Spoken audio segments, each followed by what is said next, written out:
Levy ग्रंथ अध्याय 9। हारून की पहली बलि चढ़ाना।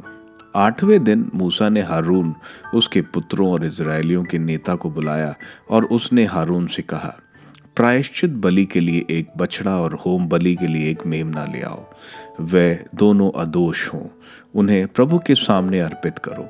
इजरायलियों से कहो, प्रायश्चित बलि के लिए एक बकरा और होम बलि के लिए एक बछड़ा और एक भेड़ ले आओ, दोनों 1 वर्ष के और आदोष हों।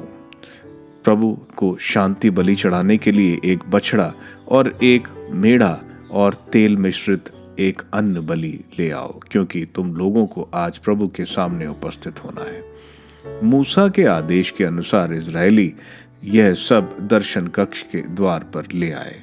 समस्त समुदाय एकत्र होकर प्रभु के सामने उपस्थित हुआ। तब मूसा ने कहा, प्रभु ने तुम लोगों को यह आदेश दिया जिससे तुम्हें प्रभु की महिमा दिखाई दे।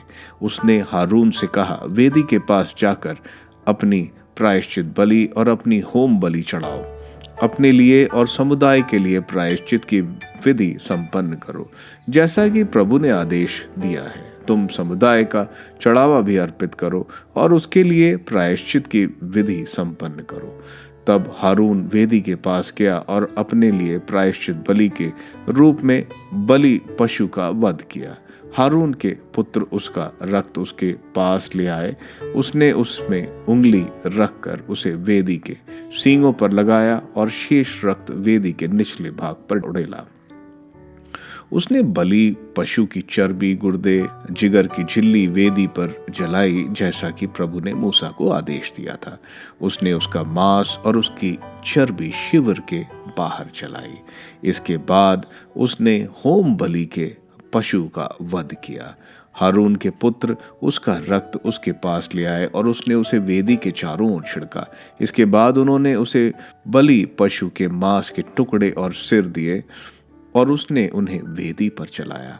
उसने उसकी अंतड़ियों और टांगें पानी से धोकर उन्हें भी वेदी पर चलाया। इसके बाद उसने समुदाय का चढ़ावा अर्पित किया।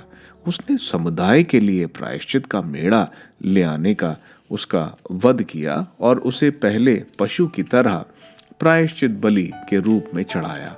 उसने होम बलि को भी निर्धारित विधि के अनुसार संपन्न किया।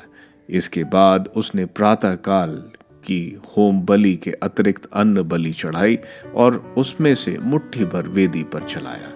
उसने समुदाय के लिए शांति बलि के रूप में बछड़े और मेढ़ों का वध किया। उसके पुत्रों ने उसे उसका रक्त दिया और उसने उसे वेदी के चारों ओर छिड़का। उन्होंने बछड़े और मेढ़े की चर्बी, मोटी पूंछ, अंतड़ियों के आसपास की चर्बी, गुर्दे और जिगर की झिल्ली, यह सब वेदी पर सीने के ऊपर रख और उसके बाद हारून ने चर्बी को वेदी पर चलाया। हारून ने सीना और दाहिना जांग को प्रभु के सामने हिला हिलाकर अर्पित किया, जैसा कि मूसा ने आदेश दिया था। लोगों को आशीर्वाद। हारून ने इस प्रकार प्रायश्चित बलि, होम बलि और शांति बलि की विधि संपन्न करने के बाद अपने हाथ समुदाय की ओर फैलाकर लोगों को आशीर्वाद दिया। तब वह नीचे उतरा और उसने मूसा के साथ दर्शन कक्ष में प्रवेश किया। बाद में दोनों ने बाहर निकलकर लोगों को आशीर्वाद दिया। उस समय प्रभु की महिमा सारे समुदाय को दिखाई दी।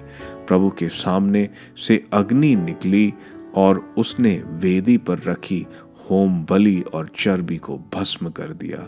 लोगों ने यह देखकर जय जयकार किया और मुंह के बल गिरकर प्रणाम किया।